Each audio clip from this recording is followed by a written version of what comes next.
Yo y mi casa serviremos al Señor. Yo y mi casa. Bendiciones a mis hermanos y amigos que nos están viendo y escuchando. Estamos progresando un tema que en los tiempos que estamos viviendo es crucial. Yo diría que es imprescindible porque es un tema acerca de la familia sanguínea. Lógicamente que esa familia sanguínea, también muchos son hijos de Dios y pasan a ser también familia espiritual. La semana pasada estuvimos viendo la familia, la base de la sociedad. Hoy día queremos hablar un poco para qué existe la familia. Para poner una base bíblica, vamos a leer en Génesis capítulo 1, versos 27 y 28, que dice lo siguiente: Y creó Dios al hombre a su imagen, a imagen de Dios lo creó, varón y hembra los creó. Y los bendijo Dios, y les dijo: fructificad y multiplicaos, llenad la tierra y sojuzgadla, y señoread en los peces del mar, en las aves de los cielos, y en todas las bestias que se mueven sobre la tierra. Y Génesis también capítulo 2, verso 24. Dice la Escritura así: Por tanto dejará el hombre a su padre y a su madre, y se unirá a su mujer, y serán una sola carne. Hemos señalado en el programa pasado que Dios diseñó la familia, que no fue un invento de alguna mente superdotada, ni de un obispo, de un papa o de un pastor, sino que el que diseñó la familia, siempre lo hemos señalado, que es Dios. Por lo tanto, si Él diseñó la familia, Él tiene toda la sabiduría, tiene todas las palabras, tiene todos los consejos para darnos a nosotros las directrices claras para que el ser humano pueda aprender a vivir y a desempeñar los roles que Dios le asigna, para que esa familia, que es diseño de Dios, vaya saliendo adelante como Él quiere, no como nosotros queremos. Pero hoy día hay tantas fallas en las familias, hay tantos errores, hay pecado dentro del seno familiar, hay mentiras dentro del seno familiar, hay mucho materialismo dentro del seno familiar, mucho hedonismo, mucho humanismo. Los roles están cambiados. Hay algo que está dentro del seno familiar que no está funcionando bien. Entonces es imprescindible que podamos también definir y hablar un poco para qué existe la familia, que es el tema que vamos a progresar esta tarde, y dejo a Lidia para que siga con el tema. Buenas tardes, hermanos queridos, aquí estamos otra vez para hacer nuestra iglesia en casa. Quiero partir diciendo dos cosas que el sábado las dijimos en otra reunión que tuvimos de este mismo estilo, y que cuando Gonzalo y Lili se fueron a Rengo, Lili tuvo una visión en Rengo y vio muchas casas en donde había una llama. Cada casa era una llama, cada casa de un cristiano era una llama de fuego. Entonces yo he pensado: Señor, esto es lo que se está cumpliendo ahora. Dios está haciendo arder en nuestras vidas, en nuestros hogares, la llama del amor. Y aunque a veces sea estresante tal vez estar haciendo cosas todos, no pierda, mi querida hermana, mi querido hermano, el foco. Dios está procesándonos. Dios está haciendo algo que va más allá aún de nuestro entendimiento. Dios lo está haciendo. Así que adelante con fe, porque Dios está obrando de manera que nosotros a veces no lo alcanzamos a ver. Así es que eso quería decir, y también permitirme dar un feliz cumpleaños. El 26 de abril estuvo de cumpleaños 2 hijas. Una hija de nuestro vientre, Ruth, y también una hija en la familia del Señor, que es Kitty. Kitita, te saludamos desde aquí. He estado llamándote para decirte este feliz cumpleaños, pero algo pasa con la comunicación, así es que me permito decirte delante de toda la iglesia un feliz cumpleaños, que Dios te bendiga. Dios te bendijo ya, estás bendecida, eres una mujer de Dios, preciosa para Él. Así que un beso, un abrazo por tu cumpleaños. Bien. Bueno, como decía Adolfo, un repasito, ¿no es cierto? La familia es la base de la sociedad humana, ya dijimos, ¿verdad?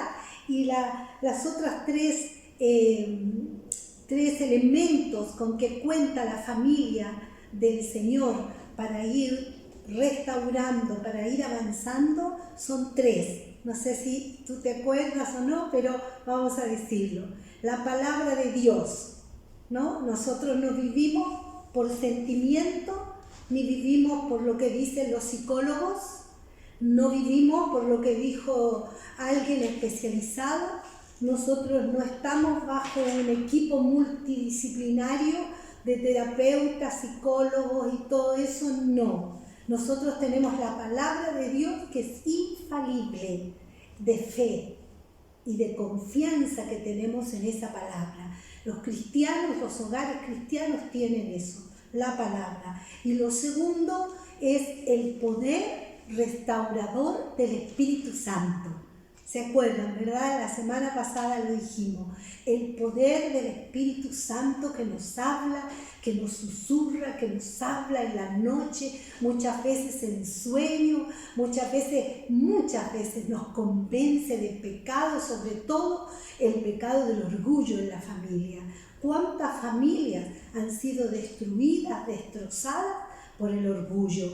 Así es que tenemos al Espíritu Santo. Afine su oído, mi querida hermana, mi querido hermano, afine su oído, porque este es el momento de escuchar al Espíritu Santo de Dios, ¿no es cierto? Y lo tercero es que somos muchas familias en la iglesia está compuesta de familias, algunas que han crecido un poquito más, otras que vienen llegando, pero nos ayudamos, nos aconsejamos, nos vamos diciendo qué hay que hacer en las finanzas, en el aspecto del sexo, en nuestras relaciones familiares, cómo hacemos la vida. Tenemos, ¿no es cierto?, ejemplos también de hermanos mayores que pueden decirnos que ya pasaron por lo que pasamos nosotros y nos enseñan. Así que esos 3 puntos.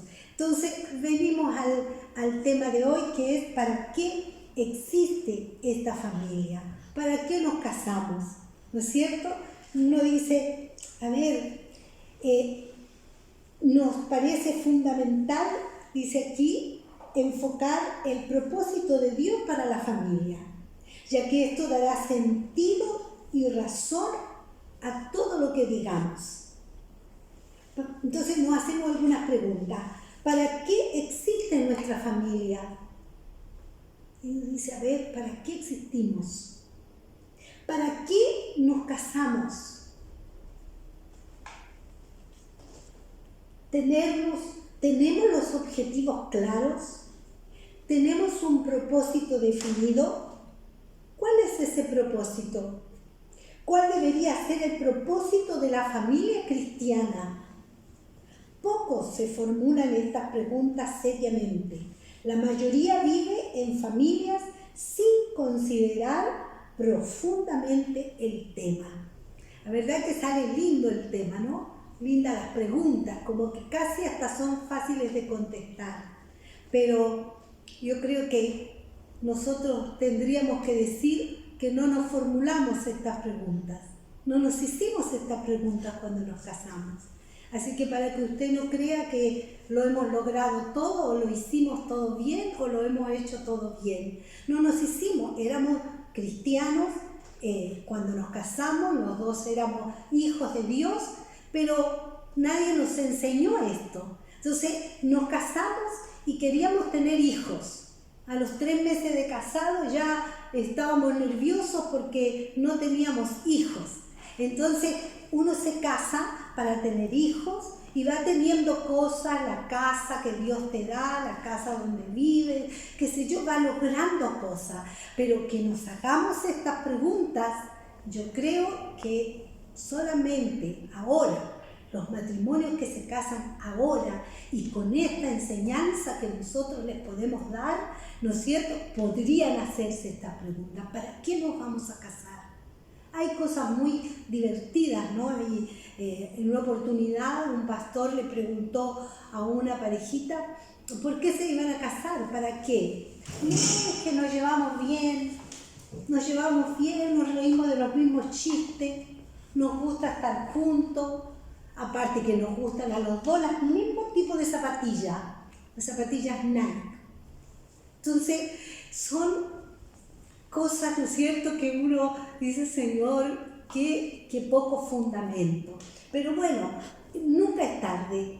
Si es que no tuviste el propósito de principio, Dios nos da propósito. Y empiezan a pasar los años, los meses, y vamos encontrando esos propósitos solo en Cristo. Porque miren, hay carencia de propósitos y objetivos equivocados. Entonces nos vamos a ir viendo, así como nosotros con Adolfo nos fuimos viendo cuáles habían sido seguramente nuestros propósitos y objetivos equivocados, y vamos viendo. Primera carencia de propósito. Muchos simplemente no se han determinado ningún propósito. Nos casamos, bueno, y lo más que se dice es para ser felices. Algo como tan efímero, ¿no? Felices. ¿Dónde está esa felicidad? No se han determinado propósito alguno. Se casan, trabajan, se esfuerzan, adquieren cosas, tienen hijos, pero no saben para qué. Y entonces cuando ya el matrimonio está entrando a la edad madura, 60 y tantos años, 70 años, ahí piensan y dicen los dos viejitos, bueno, ¿qué le vamos a dejar a los hijos? Tenemos casa, tenemos que hacer el testamento para ver quién se queda con una casa, quién se queda con la otra, si es que no tienen nada. Bueno, aquí se terminó todo. Este fue nuestro paso por la vida, porque no tuvieron propósitos definidos. Si preguntáramos a la mayoría de los novios próximamente para casarse, les tendríamos que decir, ¿para qué se casan? No acertarían muchos a darnos una respuesta correcta y clara. Planean los muchísimos detalles del casamiento, el vestido, la fiesta, el viaje, los muebles, etc. Todo. La lista de invitados, que es lo más difícil en los matrimonios. La lista de invitados, Dios mío. Ya nosotros tenemos 3 hijos que se casaron, pero esa parte difícil, sobre todo para nosotros que tenemos tanta gente que amamos, de pronto dejar a uno afuera era como casi un dolor. Pero probablemente jamás se hayan formulado esta pregunta fundamental. ¿Para qué nos vamos a casar? ¿Para qué? Es esta falta de propósito la que lleva a la mayoría de los padres a creer que son buenos padres si proveen a sus hijos la comida, la ropa, la vivienda, la atención médica, la educación escolar, la recreación, etc., pero no advierten que aunque todas esas cosas son necesarias, no constituyen todavía precisamente el propósito fundamental de la familia. Entonces, esa es una carencia de propósitos, ¿no? Que si somos honestos, la mayoría de los matrimonios lo tienen. Esto es una carencia de propósito. Quieren todas esas cosas que nosotros hemos visto en los demás, el que otro tuvo casa, el que otro tuvo auto, yo lo quiero lograr, queremos una estabilidad, ahora que está más fácil poner aire acondicionado, para todas esas cosas, ¿no? Y hay objetivos equivocados, sí. Se cree estadísticamente que el 75% de las familias sanguíneas tiene serios problemas internos, porque hay carencia de propósito, porque no tienen metas por qué luchar. En otras palabras, porque no hay una visión clara. Cuando no hay una visión clara, lógicamente que se anden nebulosas, porque la visión te estira, la visión te hace a ti ser un tipo creativo, una mujer creativa, una esposa creativa, un esposo creativo. Una familia que tiene propósito siempre va a ser una familia creativa. Va a saber por qué va a luchar, va a saber incluso por qué dar la vida. Entonces, cuando hay tantos novios que lo único que ellos confunden lo que es el enamoramiento con lo que es el amor en realidad. Entonces el enamoramiento es básicamente yo te anhelo, yo te deseo, yo te aspiro, yo quiero que me hagas feliz. Está todo centrado en el yo.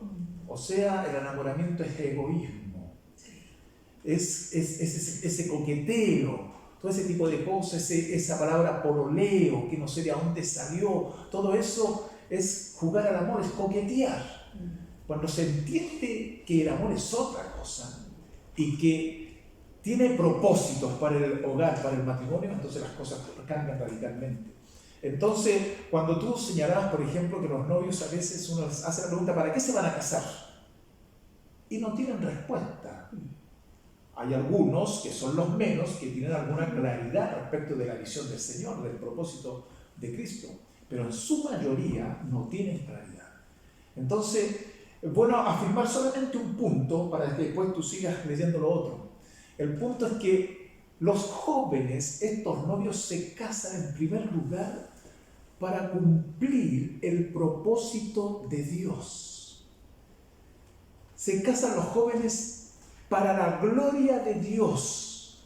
No se casan para ser felices, pero si ellos entienden bien cuál es el propósito, que se casan para Dios, para cumplir los diseños, los programas, los proyectos de Dios, entonces automáticamente van a ser felices. Entonces, cuando esté el egoísmo, que yo me caso para ser feliz yo, y los dos piensan lo mismo, entonces nunca van a ser felices. Porque el que busca su vida no va a ser feliz. Pero si tú te das para el otro y cumples el propósito de Dios, en forma automática vas a ser feliz. No hay cosa mejor que cumplir los diseños de Dios. No hay cosa mejor que estar bajo las alas del Rey. Tener propósitos en la vida es fundamental en los tiempos que estamos viviendo. No estoy hablando de pandemia, estoy hablando de los tiempos que estamos viviendo y de los tiempos que se van a avecinar más todavía. Entonces precisamos realmente tener propósitos en la vida. Así es. Y quiero decir a todos los jóvenes que nos están escuchando que este tema es para ustedes. A veces los jóvenes dicen, van a hablar del matrimonio, para nosotros no, si yo todavía no me voy a casar. Precisamente, quédate ahí, no te muevas, no te vayas, porque este tema es para ti, para que no te equivoques. Dice, siempre decimos, para que no se caigan en los mismos hoyos que se han caído sus padres. Que puedas tú, jovencito, joven, si tienes 14 años, estás escuchando, no importa, sé que en este momento no es tu plan casarte, debes tener otras cosas, pero escucha porque algo va a quedar en tu mente y vas a estar claro. Cuando busques una persona, cuando Dios te traiga a la persona idónea, seas hombre, seas mujer, que no vayas y no hagas lo que muchos han hecho, aún siendo cristianos, y han equivocado el camino. Así es que esta palabra no es solamente para los matrimonios, más que nada es para los jóvenes, las señoritas, los chicos de 14, de 15 años que nos escuchan, para que no se equivoquen. Amén. Bien. Bueno, en cuanto al propósito, entonces ya vimos que hay carencia de propósito. ¿No es cierto? Que repetimos lo que vamos a hacer en el matrimonio, como dije recién. Y hay también objetivos equivocados. Hay carencia de propósito, no hay nada como quiero ser feliz, quiero, como decía Adolfo recién, que me haga feliz, entonces carencia de propósito. Pero hay objetivos equivocados y eso lo vamos a ver. A ver, tenía ganas de decir una historia real. El otro día la conté en mi casa, ahí a mi familia. Es de una chica que me parece que era ecuatoriana. No sé si ecuatoriana o peruana, no estoy segura para no mentir. Pero ella era bajita, morenita, ¿no es cierto? Ese es su aspecto por el país donde había nacido. Y entonces el pastor le preguntó a ella, que no se casaba todavía, y le dijo, pero ¿cuál es tu hombre ideal? ¿Cuál es el hombre con que tú quieres casarte? Y la chica le dijo, mire, yo le dijo que era un hombre alto, rubio, de ojos azules, bien fornido. Entonces el pastor la quedó mirando así como con pena, dijo, bueno, según tu fe se ha hecho, Dios te dará. Y la chica se dio cuenta que el pastor la miró con pena, la miró con desconfianza, dijo, bueno, ¿qué va a hacer? Bueno, lo que pasó que esta chica, un joven alto, rubio, muy buen mozo, se enamoró de ella, la amó y le pidió matrimonio. Y entonces ella fue donde su pastor y le dijo, este es.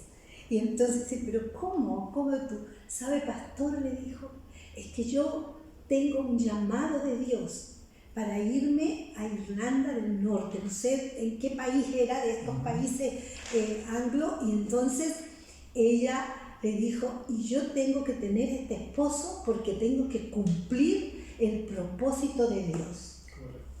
Entonces, Dios nos da propósitos cuando estamos solteros, cuando no tenemos a nadie en vista. Dios da propósito, Dios no se olvida, Dios no cambia porque te vas a casar. El propósito de Dios es uno con tu vida y eso es lo que hay que esperar. Dios, la persona indicada, porque aún en la iglesia te podrías casar en yugo desigual. Hay muchos matrimonios, hay muchos. No estoy hablando de Red Vida, sino que de toda la iglesia, en donde hay muchas chicas que se han casado con la persona equivocada dentro de la iglesia. Y entonces, luego después, al poco andar, ya el hombre o la mujer, no, yo no quiero ir a predicar, o no me gusta enseñar, no, a mí no me gusta que nadie entre a mi casa, yo quiero mi casa limpia, yo no quiero hacer iglesia en casa. Y entonces comienza una tensión que se podría haber evitado si esa joven, si esa señorita hubieran escuchado al Espíritu Santo. Así que otro consejo para los jóvenes entonces, mira, entonces el joven, porque es lógico que te guste una chica, a ti te estoy hablando de varón joven, y a ti señorita es lógico que te guste un varón. Ahora, si te gusta una chica, mujer a mujer, eso está penado por Dios. Dice que eso es abominación, o al hombre que le guste a un hombre. Eso no está dentro de las normas establecidas por la moral de Dios. Y punto, y se acabó. Y no hay vuelta que darle. Hombre y mujer. Y cuando lógicamente que te está atrayendo a alguien, es lógico, es natural. Entonces tú lo sujetas, empiezas a orar, lo comunicas a tus padres, a las autoridades eclesiásticas, se ora para que se haga la voluntad de Dios. Pero tú tienes que tener claro una cosa, que tienes que pedir la voluntad del Señor y buscar primeramente el reinado de Dios para tu vida. Y Dios va a conceder las peticiones de tu corazón, pero siempre y cuando estás alineada a los propósitos de Dios y alineado a los propósitos de Dios. Entonces, cuando tú logras entender la misión o el propósito de Dios para tu vida, entonces las cosas empiezan a cambiar trascendentalmente en tu futuro también, porque vas a mirar con una señorita de visión, un hombre de visión. Entonces después cuando se casan para Dios. Porque los dos quieren luchar para que se cumplan los objetivos, los propósitos de Dios, la macrovisión de Dios. Y te casas para Él, para hacer feliz a Dios. Y en forma automática vas a ser feliz tú y vas a ser feliz a tu cónyuge también. Así es. Entonces, cuando tenemos, vuelvo a decir, la carencia de propósitos, vienen entonces fácilmente los objetivos equivocados. Primer objetivo equivocado, los logros materiales. El progreso material se ha constituido en el objetivo principal de muchas familias. Estamos hablando a la iglesia, te estamos hablando a ti, mis queridos hermanos, familias que nos están viendo, que han conocido a Cristo, que tienen a Cristo en su corazón, a ustedes. Principalmente, muchas veces nos hemos desviado tras logros materiales y se ha constituido esto el objetivo principal de la vida. La gran meta es el confort. Pierden la vida deseando y trabajando para alcanzar lo deseado. Luego siguen trabajando para mantener lo alcanzado. Su pensamiento está siempre detrás de alguna nueva adquisición y sacrifican y postergan a las familias para lograrlo. ¿Lo pudo entender? ¿Quiere que se lo repita otra vez? Eso es. Pierden la vida. Siempre están detrás de otra adquisición. Dios mío, ayúdanos. Ayuda a tu iglesia, Dios, para que podamos unirnos en la sencillez de la vida, en la sencillez. El progreso material, muchas veces y en muchos hogares. Nosotros una vez dijimos, qué lindos jóvenes tenemos. De pronto parece, no sé si escuchamos de alguien o Dios nos habló, que Él no quiere jóvenes lindos ni buenos. Él quiere jóvenes y señoritas comprometidas con la causa. Eso es lo que quiere Dios. No quiere jóvenes lindos, ¿para qué? En el mundo también. Los jóvenes que van a un techo para Chile son lindos jóvenes, señoritas, mucha gente linda. Dios quiere jóvenes comprometidos que renuncien a todo por amor a Cristo. Amén. Y Jesús le dijo, mirad, guardaos de toda avaricia, porque la vida del hombre no consiste en la abundancia de los bienes que posee. No consiste.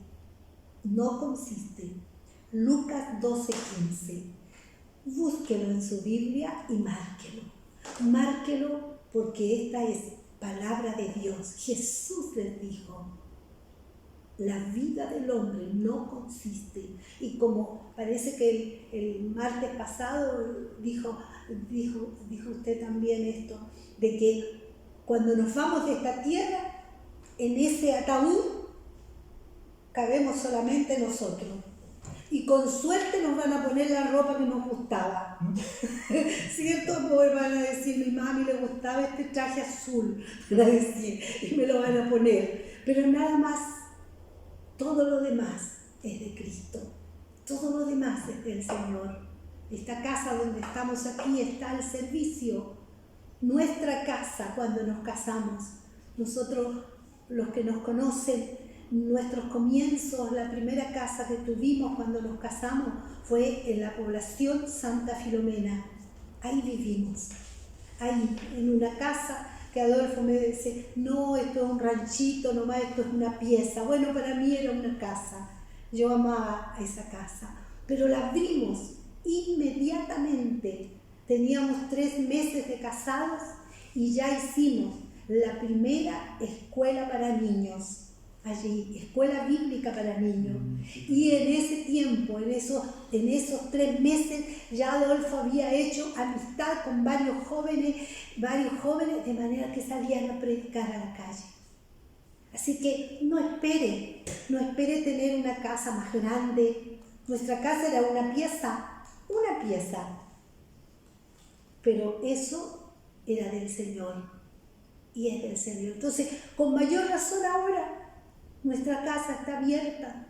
Lo que he dicho, a veces nosotros no podemos hablar de, ¿cómo se dice eso? Cuando la persona tiene su intimidad, su vida privada, ¿no es cierto? Hay mucha gente, no, esta es mi vida privada. Bueno, que alguien conozca tu vida privada es lindo. Que alguien sepa de tus muebles, que sepa de tu loza, que conozca tus ollas, que conozca tus sillas. Si esa es tu vida privada, que te conozcan cómo eres, que conozca tu baño. Si esa es tu vida privada, dice la palabra de Dios, que es la que va a leer tú, yo creo, porque le toca en ese espacio. Todas las cosas son de Dios, por Él y para Él, todo. En Romanos está esa palabra. El apóstol irrumpe, es como un cántico, porque dice: a Dios sea la gloria. Dice, miren, vamos a leer aquí. Dice: ¿quién ha conocido la mente del Señor? ¿O quién ha sido su consejero?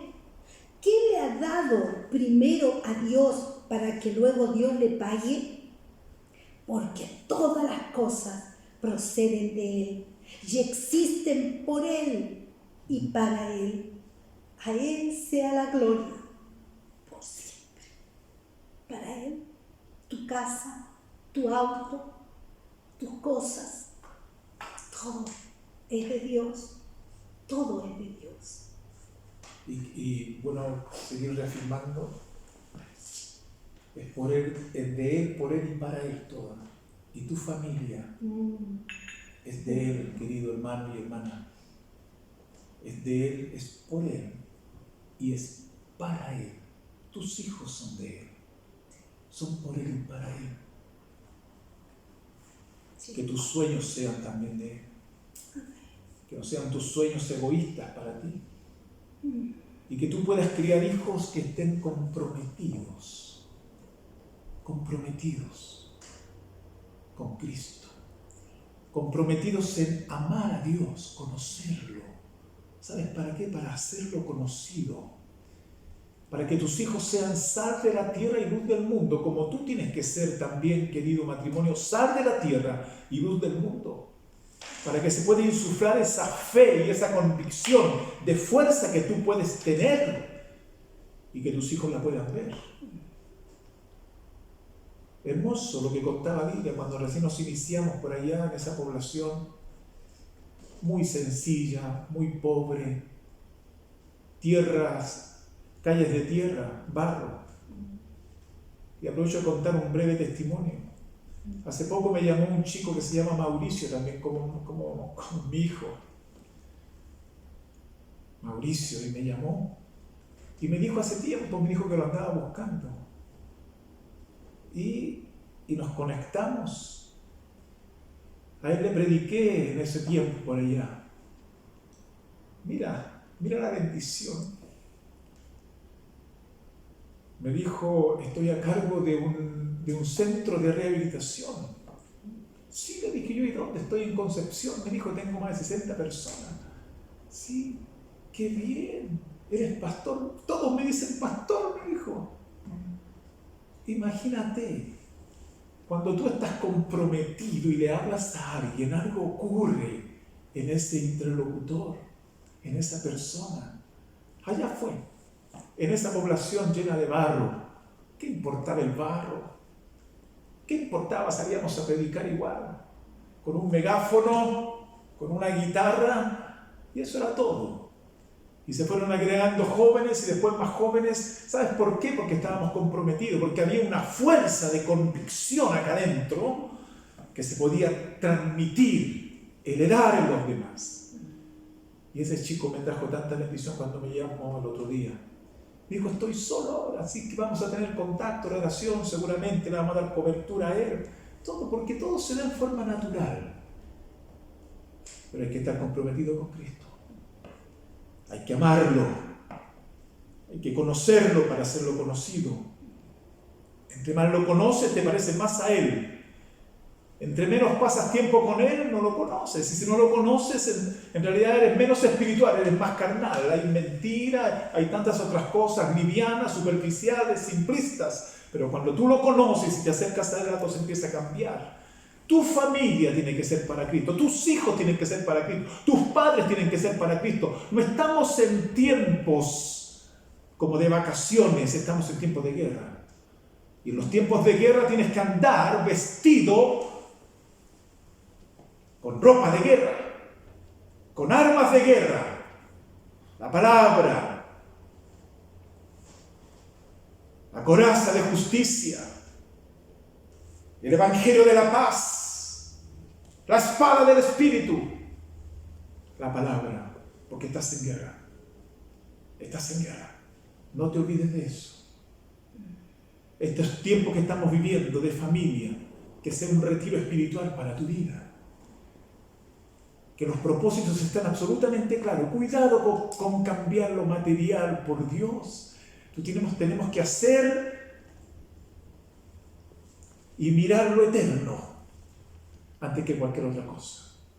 Así que les animo. Familia amada, vamos para arriba, que se puede. Con Cristo se puede.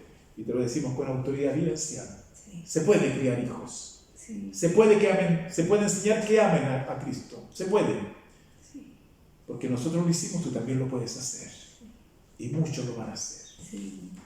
Y se puede servir con los hijos al lado. Sí. Aunque estén chiquititos, niños, bebés, de brazo.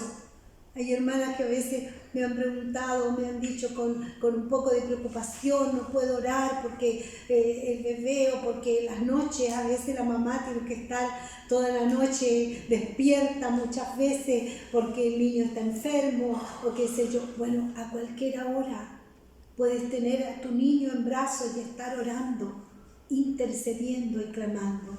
Así que aprovecho también, si va a haber este programa, esta escuela, esta iglesia en casa, si lo va a ver Mauricio, es Mauricio Carrasco.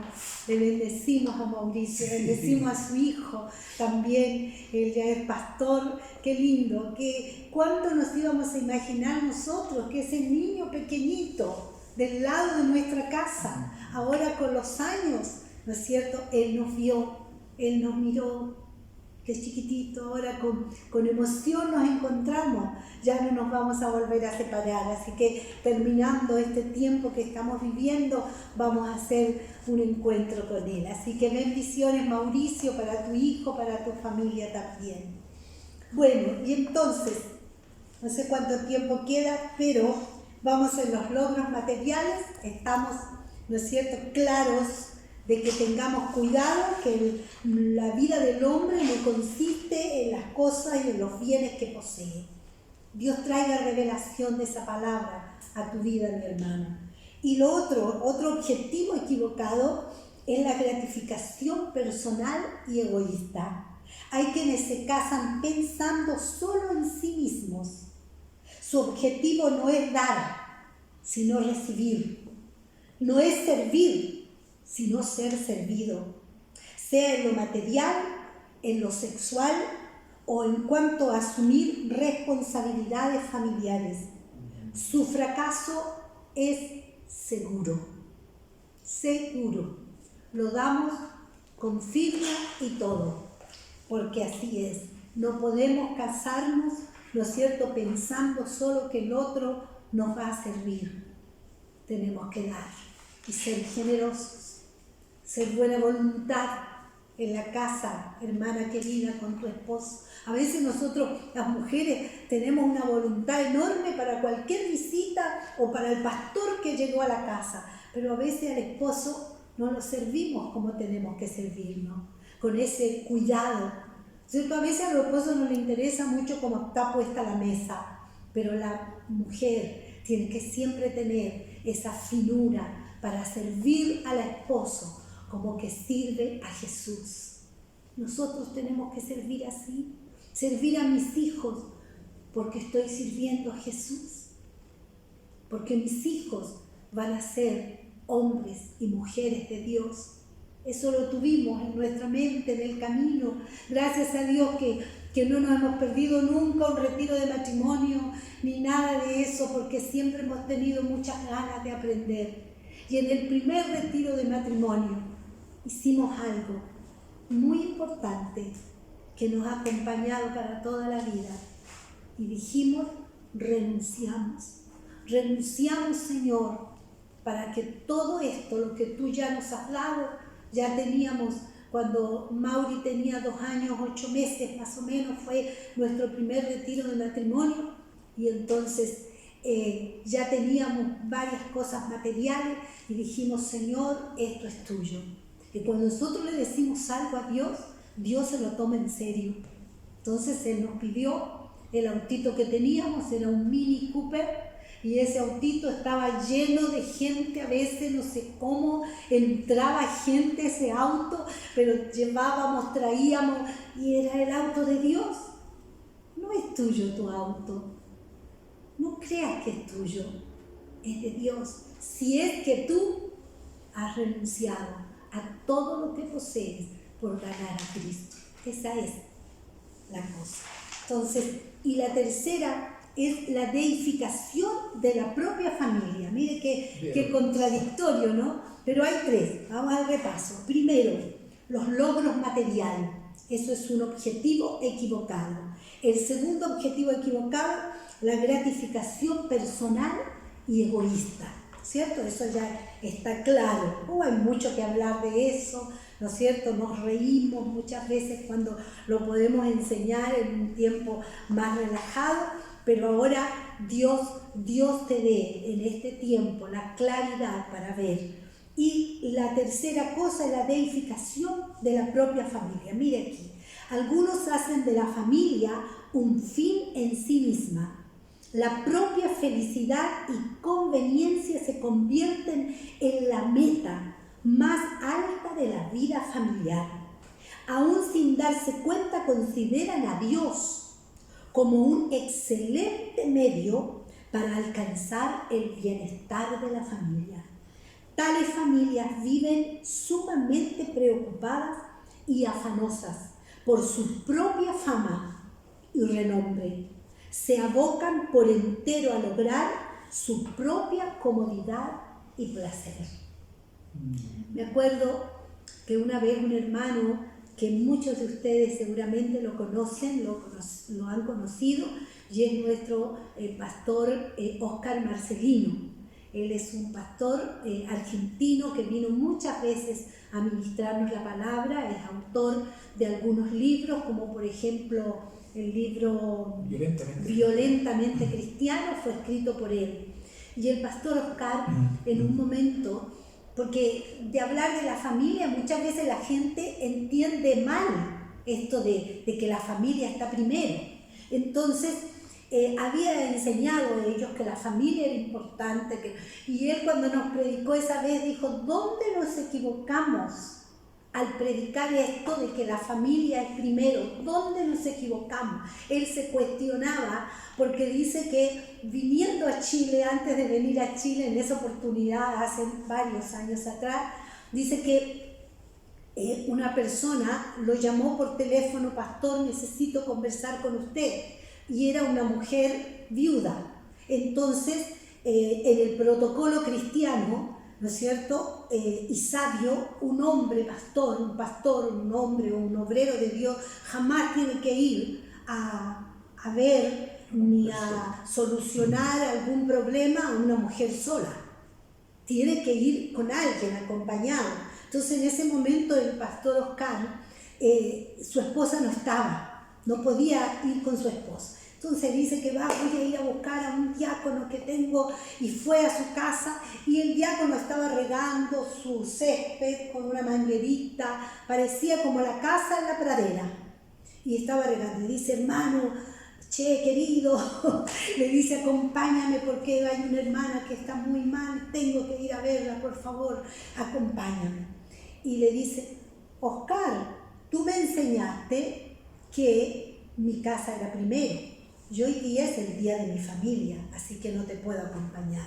Ah, ya, no importa. Fue donde otro hermano. Hermano, por favor, sabes que no puedo porque estoy trabajando, ya me puse a trabajar en esta cosa que me pidió mi esposa y no puedo ir. Al final tuvo que pedirle a un señor que era un chofer, un conductor de auto, que lo acompañara a visitar a esa persona en problema. Entonces él decía: ¿en qué fallamos? ¿Por qué la gente no ve la obra de Dios? ¿Qué tanto era de interrumpir ese día de familia por acompañar a su pastor? Un momento, acompañarlo y volver a su casa. ¿Qué tanto iba a ser eso? De repente no nos queremos molestar por nada. Queremos que todo sea parejito, todos los horarios, todas las cosas, los almuerzos, las 11, todo parejito.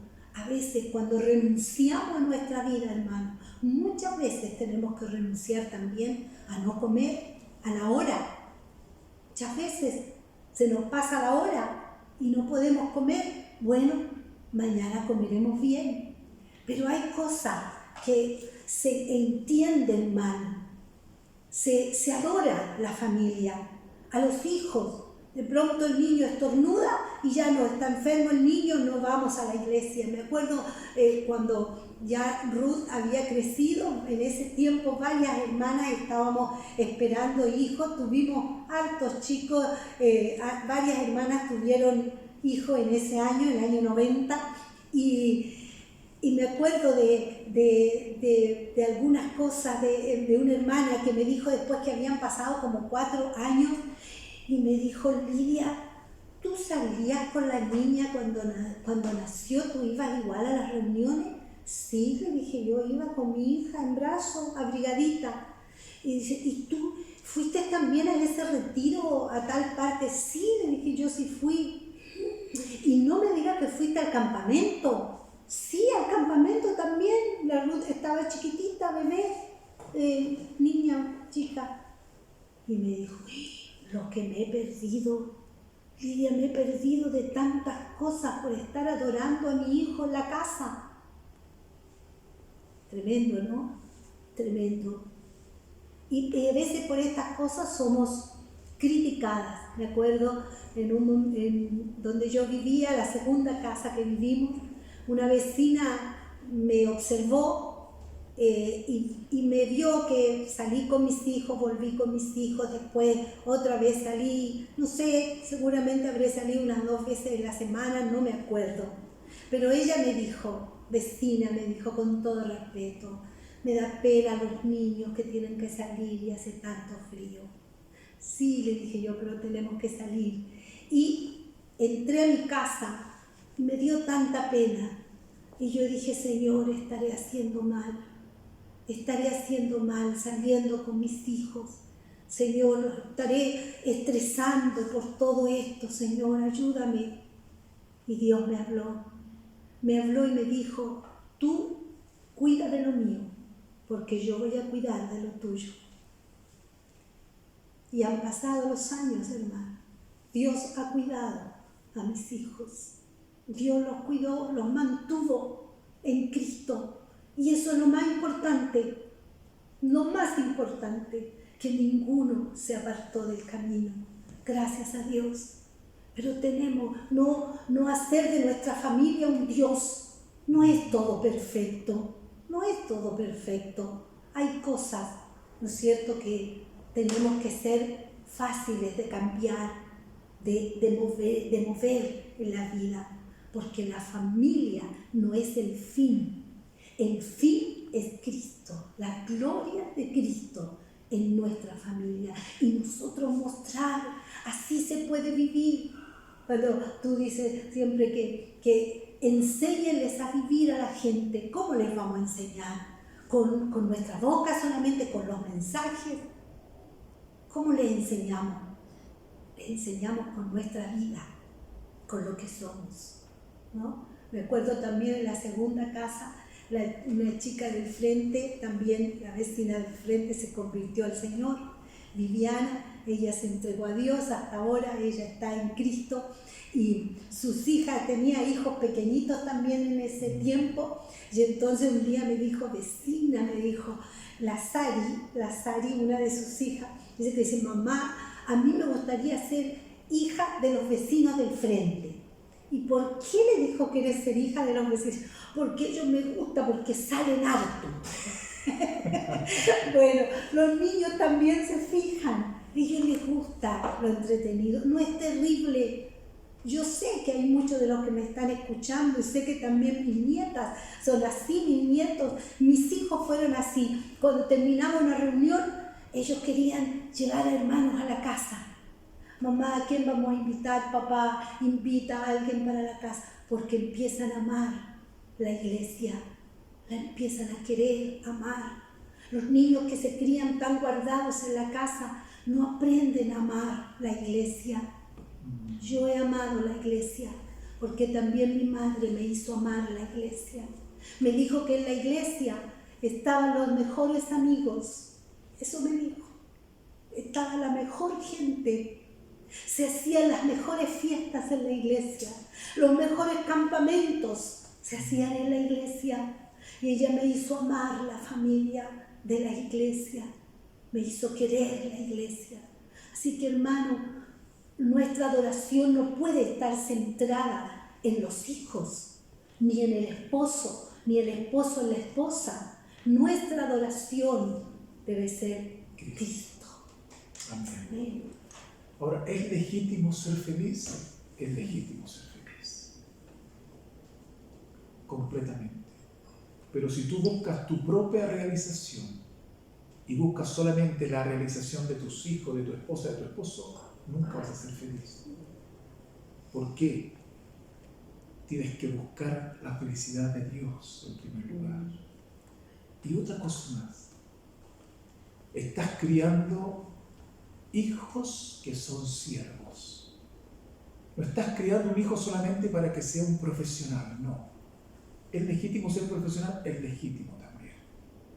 Pero la primera prioridad de tu vida es criar hijos al estilo de Dios, a la forma de Dios, criar siervos para Dios. Entonces todos, esposa, esposo e hijos, todos van corriendo. Amén. Todos van corriendo y van en pos de la meta, van en pos de parecerse a Cristo, van en pos de cumplir el propósito de Dios aquí en la tierra. Y después vas a decir, he acabado esta tarea, he peleado como un buen soldado, ahora solamente, Señor, te sigo dando la gloria a ti. Terminamos esta parte. Hay mucho que hablar de la familia, mucho que hablar de la crianza de los hijos, mucho que hablar de los roles del esposo y de los roles de la esposa. Hay mucho de mayordomía, responsable y tantas cosas. Te bendecimos y vamos a orar en este momento ahora.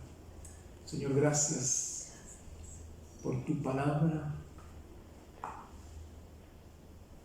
Gracias por lo que tú haces, por lo que hiciste, por lo que haces y por lo que vas a hacer. Gracias porque tu palabra nunca vuelve vacía. Bendecimos a nuestros hermanos, a todos aquellos que han escuchado esta enseñanza. Bendecimos su caminar, bendecimos sus cantos, bendecimos, Señor, esa unidad matrimonial. Señor, que nada los separe, que nada los divida. En estos tiempos que estamos viviendo, quizás hay tensiones, hay mal humor de repente, hay enojos, pero Padre, que ellos entiendan que tú estás allí porque quieres formarlos. Y quieres levantarlos para que cuando salgamos de esto, Señor amado, puedan ser gente comprometida, aguerrida, valiente, pujante, gente de guerra, gente de conquista, matrimonios de conquista, familias de conquista, Señor.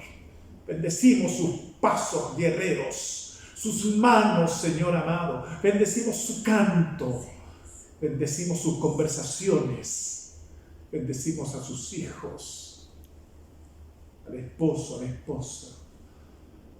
Gracias, Señor, por esta gran familia y que somos, Señor, parte de esta gran familia. Amén y amén. Muchas bendiciones, queridos hermanos.